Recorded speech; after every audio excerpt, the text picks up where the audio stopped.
आपने कुरान कब पढ़ा था? हमारे बहुत सारे नौजवान हैं, शायद उनके सर शर्म से झुक जाएं।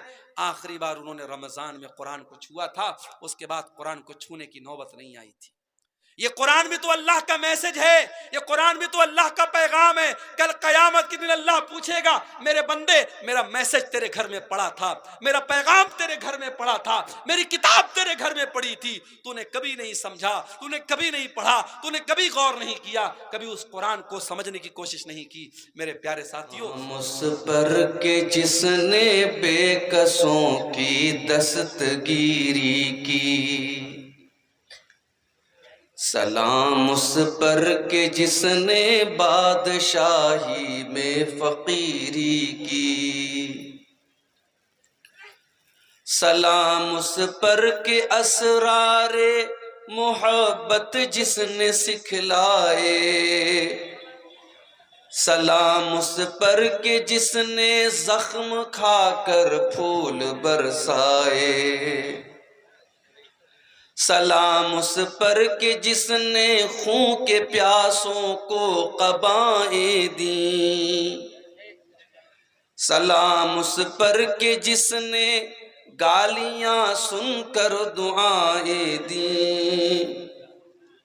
सलाम उस पर के जिसका जिक्र है सारे सहाइफ में, सलाम उस पर हुआ मजरूह जो बाजार ताइफ में, सलाम उस पर वतन के लोग जिसको तंग करते थे, सलाम उस पर के घर वाले भी जिससे जंग करते थे, सलाम उस पर के जिसके घर में चांदी थी न सोना था, सलाम उस पर के टूटा बोरिया जिसका बिछोना था,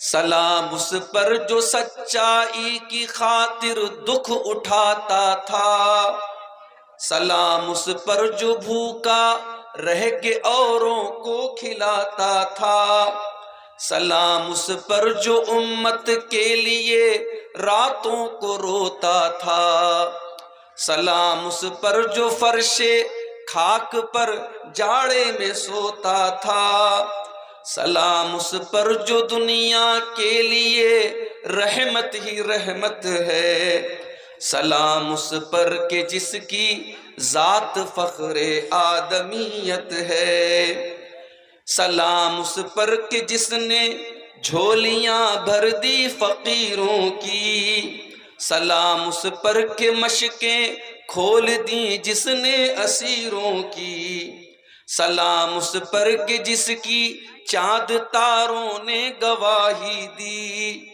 सलाम उस पर के जिसकी संग पारों ने गवाही दी, सलाम उस पर के जिसने जिंदगी का राज समझाया, सलाम उस पर के जो खुद बद्र के मैदान में आया, सलाम उस पर के जिसका नाम लेकर उसके शहदाई उलट देते हैं तख्ते कैसरियत औजदाराई, सलाम उस पर के जिसके नाम लेवा हर जमाने में बढ़ा देते हैं टुकड़ा सरफरोशी के फसाने में, सलाम उस जात पर जिसके परेशान हाल दीवाने सुना सकते हैं अब भी खालिदो हैदर के अफसाने, सलाम उस पर के जिसकी बज़्म में किस्मत नहीं सोती,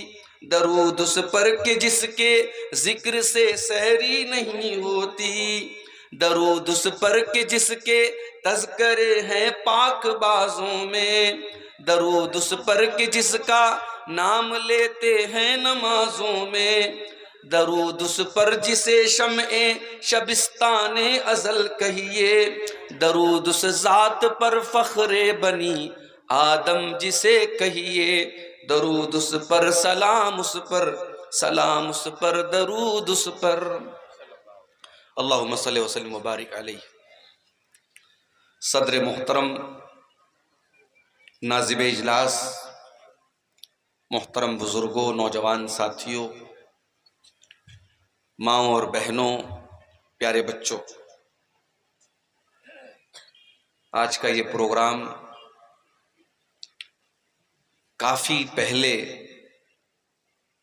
इस प्रोग्राम की तारीख मुतय्यन हुई थी और इसहाक भाई जो इस प्रोग्राम के जिम्मेदार हैं, उन्होंने 1 साल पहले ही से मुझसे ये वादा लिया था कि मुझे आज के इस प्रोग्राम में आना है। मगर हम सब जानते हैं कब किसके साथ क्या हालात हो जाएं कोई नहीं जानता। और मेरी अपनी सिचुएशन ये है, कल रात में मैं गुजरात के वापी में एक प्रोग्राम में था, वहाँ से ट्रेन पकड़ करके मुंबई आया। सुबह मुंबई की फ़्लाइट से बनारस, बनारस से सीधे मदरसे, मदरसे के बाद चूँकि आज के इस प्रोग्राम में आना था और बनारस मुगल सराय से सिर्फ एक ही ट्रेन थी इस रूट की, ब्रह्मपुत्रा एक्सप्रेस। उस ट्रेन को पकड़ने के लिए मैं बाइक से अपने मदरसे से स्टेशन के लिए निकला। 5 मिनट की देर हो गई और ट्रेन मेरी आंखों के सामने से निकल गई। उसके बाद कोई ऑप्शन नहीं था, कोई फ्लाइट वगैरह भी नहीं थी और मैं स्टेशन ही पर बैठा था। फिर ये तय हुआ कि अब एक ही रास्ता है कि वहाँ से मैं 4 व्हीलर के ज़रिए, कार के ज़रिए आऊँ। गूगल पर मैंने चेक किया, 650 किलोमीटर का सफ़र और गूगल के मुताबिक 12 से 13 घंटे लग सकते थे। मैंने अल्लाह का नाम ले करके, चूँकि मुसलसल सफ़र में था, रात में भी 1-2 घंटा ट्रेन में जो सोया हूँ और उसके बाद फिर ये सफ़र करना था। अल्लाह की तौफीक से मुसलसल 12 घंटे सफ़र करने के बाद तकरीबन 2 बजे आपके सोनाकोड़ के इलाके में पहुँचा। और ये अल्लाह का करम है, उसकी तौफीक है और आप हजरात की मोहब्बत है कि इतनी रात के बावजूद आप हजरात मुंतज़िर हैं और बैठे हुए हैं। हमारी माएँ बहनें भी बहुत सारी बैठी हैं। अल्लाह ताला आप सब की, हम सब की हाज़िरी को कबूल फरमाए। और जो बातें मुझसे पहले मुक़र्रिरीन ने बयान की और जो बातें मैं बयान करने जा रहा हूँ, इनमें जो बातें सही हों, जो कुरान और सुन्नत के मुताबिक हों, अल्लाह ताला उन बातों को हम सबको उस पर अमल करने की तौफीक अता फरमाए, आमीन। मेरे भाइयों, हम और आप बड़े खुशनसीब हैं। अल्लाह ताला ने हम पर बहुत बड़ा करम और एहसान ये किया कि उसने हमें और आपको अपने बेशुमार नबियों में अपने आखिरी नबी का उम्मती बनाया। हमें और आपको अल्लाह ताला ने मजहब इस्लाम का पैरोकार बनाया। दुनिया में आज लाखों मत हैं, संप्रदाय हैं, मजहब हैं, धर्म हैं, उनकी अपनी अपनी उपासना और पूजा की पद्धति है, तरीके हैं। मगर अल्लाह ताला ने हमें और आपको इस्लाम से नवाजा, हमें और आपको अल्लाह ताला ने तौहीद से नवाजा। ये अल्लाह की सबसे बड़ी नेमत है और यही वजह है कि कुरान मजीद में अल्लाह तबारक व ताला ने किसी और चीज के ऊपर एहसान नहीं जताया। किसी और चीज का नाम लेकर के अल्लाह ने ये नहीं कहा कि मैंने ये चीज तुमको दे करके तुम पर एहसान किया है। लेकिन अल्लाह ताला ने जब अपने आखिरी नबी जनाब मोहम्मद रसूलुल्लाह सल्लल्लाहु अलैहि वसल्लम को इस धरती पर भेजा तो अल्लाह ताला ने इसको अपना बहुत बड़ा एहसान करार दिया। कुरान के सूरह आल इमरान में अल्लाह ने फरमाया, लक़द मन्नल्लाहु अलल मुमिनीना इज़ बअथ फ़ीहिम रसूलन मिन अनफुसिहिम यतलू अलैहिम आयातिही व युज़क्कीहिम व युअल्लिमुहुमुल किताब वल हिकमा। ऐ ईमान वालो, अल्लाह ताला का बहुत बड़ा एहसान है तुम्हारे ऊपर, बहुत बड़ा करम है तुम्हारे ऊपर। उसने अपने आखिरी नबी को तुम्हारे अंदर भेजा, रसूलन मिन अनफुसिहिम, और ऐसा रसूल भेजा जो तुम ही में से है। तुम खाना खाते हो, मेरा नबी भी खाना खाता है। तुम बीमार होते हो, मेरा नबी भी बीमार होता है। तुम्हें दुनिया की जरूरतें लायक होती हैं, मेरे नबी को भी दुनिया की जरूरतें लायक होती हैं। हमने ऐसा नबी भेजा जो तुम ही में से है, ताकि तुम्हारे लिए वो नबी आइडियल बन सके, आदर्श बन सके, नमूना बन सके। यतलु अलैहिम आयातिही, और उस नबी का बहुत बड़ा एहसान ये है कि वो कुरान की आयतों को पढ़ पढ़ के तुमको सुनाते हैं। अल्लाह ने अगर सिर्फ कुरान को उतारा होता, कुरान को तुम पढ़ तो लेते, मगर कुरान को समझने के लिए प्रैक्टिकल जरूरत थी। अल्लाह ने अपने नबी को प्रैक्टिकल करने के लिए, कुरान को समझाने के लिए अपने नबी को भेजा। वो नबी कुरान की थ्योरी भी पढ़ाते थे, वो कुरान को पढ़ पढ़ के सुनाया भी करते थे और कुरान पर अमल करके भी दिखाया करते थे। वयुज़क्कीहिम, और वो नबी तुम्हें पवित्र करने के लिए, तुम्हें पाक करने के लिए, तुम्हें साफ करने के लिए आया था। तुम्हारे अंदर बहुत सारी गंदगियां थी, तुम शराब पिया करते थे, तुम ज़िना किया करते थे, तुम मुर्दार खाया करते थे, तुम गैरुल्लाह के आगे सर झुकाया करते थे, तुम अपनी सौतेली मां से शादी तक कर लिया करते थे, अपनी बेटियों को कत्ल कर दिया करते थे, अपनी औरतों पर जुल्म किया करते थे, तुम जुआ खेला करते थे, तुम हराम खाया करते थे। वयुज़क्कीहिम, उस नबी ने आकर के तुमको पवित्र कर दिया, तुम्हें पाक कर दिया, तुम्हें तमाम गंदगियों से निकाला।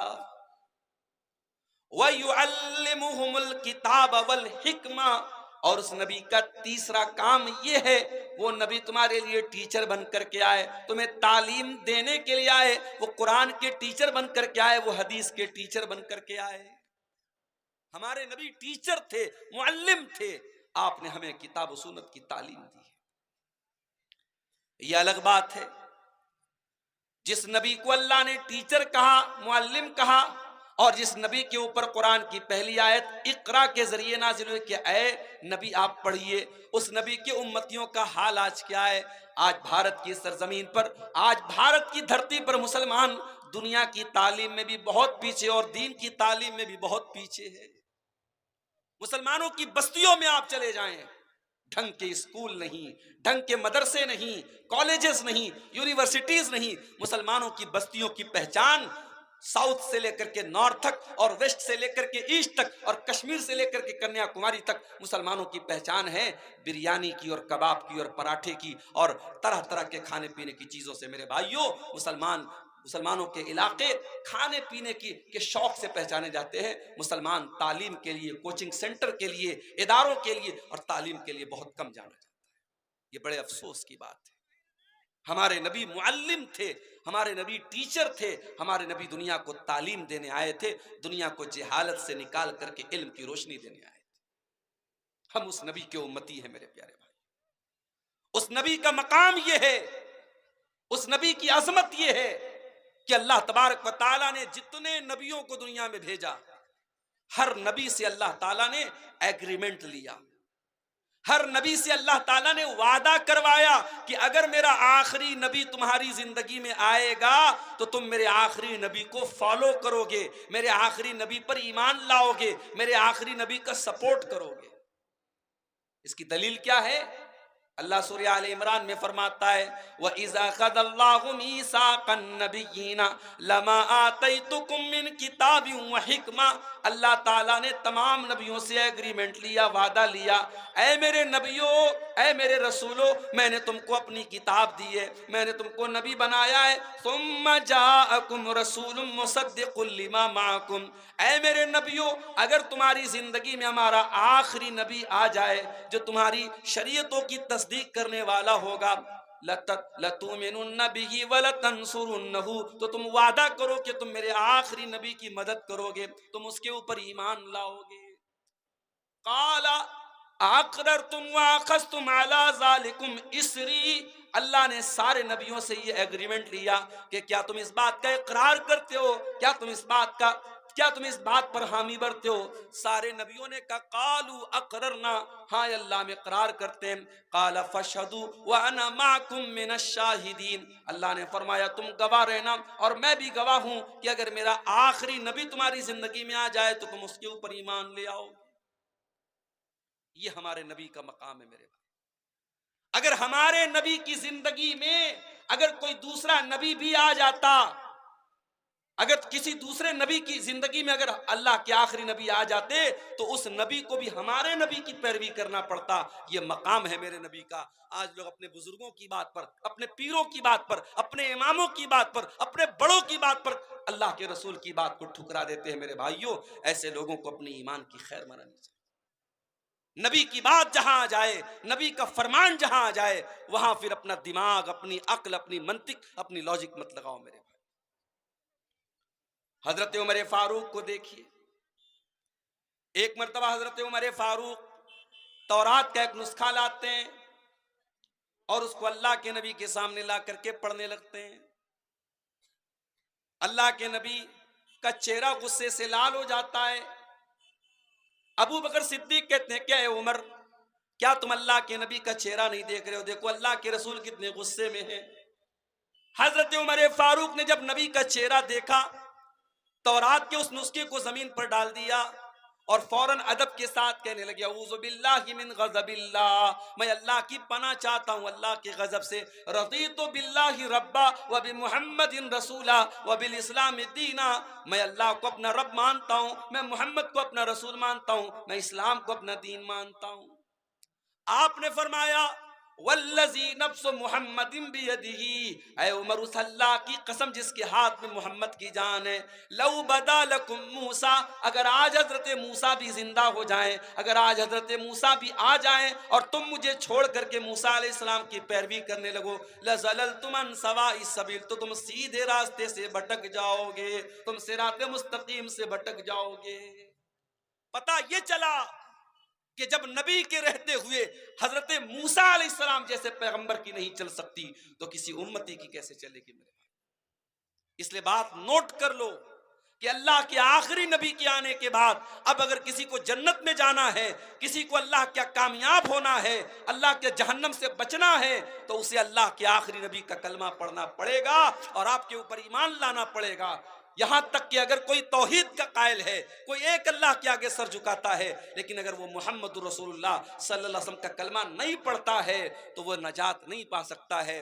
डॉक्टर जाकिर नायक ने एक मर्तबा किसी तकरीर में कहा था कि अगर कोई तौहीद का कायल है, कोई ला इलाहा इल्लल्लाह पढ़ता है और मोहम्मद रसूलुल्लाह नहीं पढ़ता है, तो डॉक्टर जाकिर नायक साहब ने कहा था कि उसकी 99.99% उम्मीद तो यही है कि वो जहन्नम में जाएगा, मगर 0.1% गुंजाइश है कि वो जन्नत में जाएगा। मगर कुरान और हदीस बताते हैं कि आखिरी नबी के आ जाने के बाद, जनाब मोहम्मद रसूलुल्लाह के आ जाने के बाद 0% भी किसी की गुंजाइश नहीं है कि वो अल्लाह ताला के नजात पाए, जब तक वो ला इलाहा इल्लल्लाह के साथ साथ मोहम्मद रसूलुल्लाह का कलमा ना पढ़ ले। मेरे प्यारे भाइयों, ये अजमत है मेरे नबी की, अपने रसूल की अजमत को पहचानो मेरे। हम जानते हैं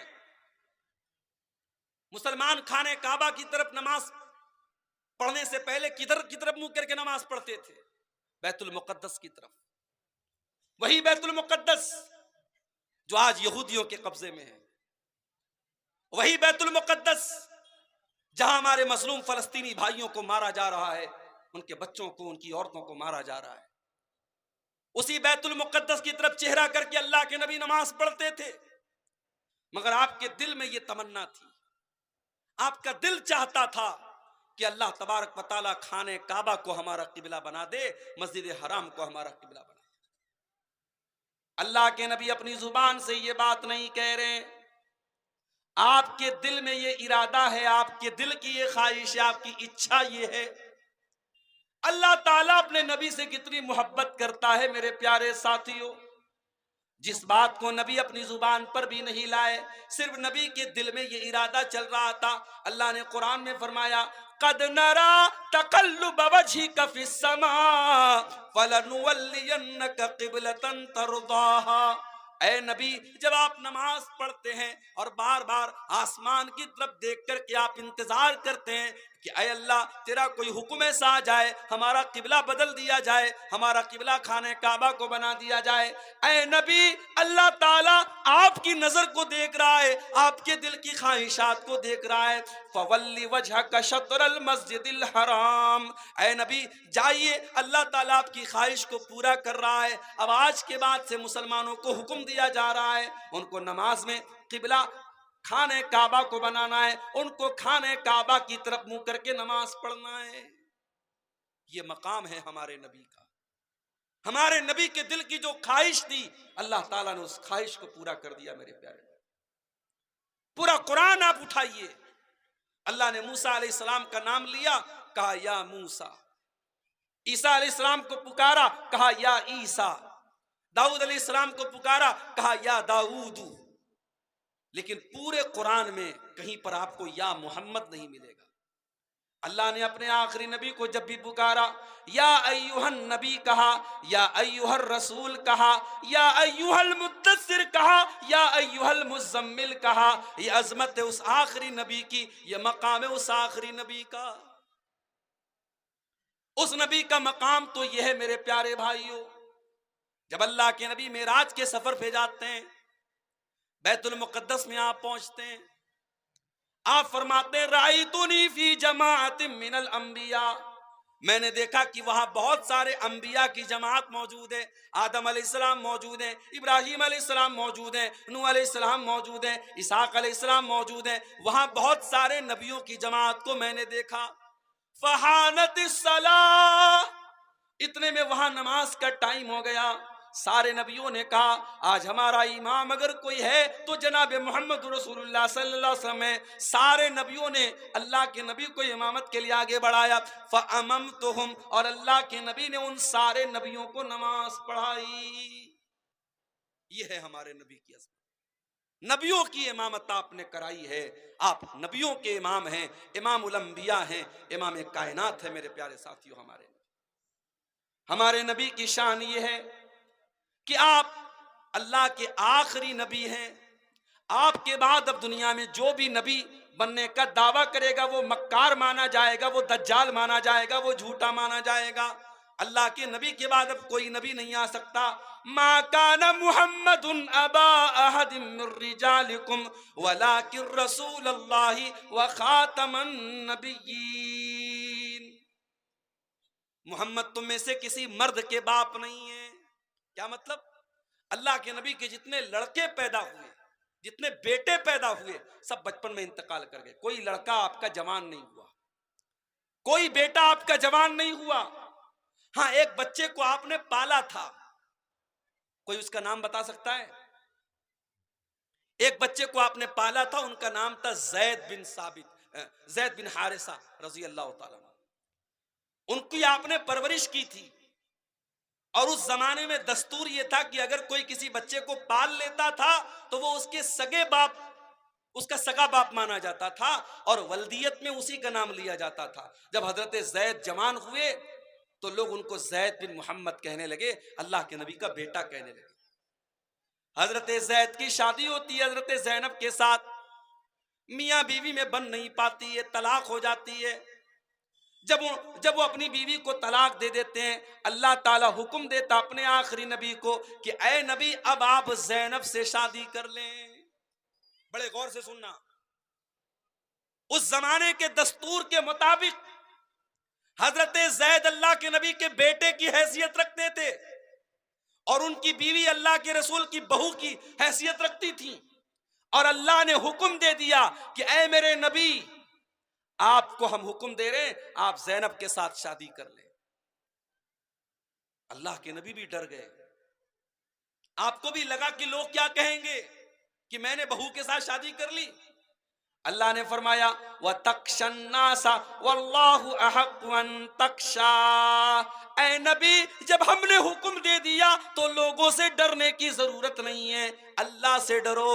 ऐ नबी, हमारा हुक्म है, आपको किसी की परवाह करने की जरूरत नहीं है, आप ज़ैनब से निकाह कर लें। और दुनिया ने यह मंजर देखा,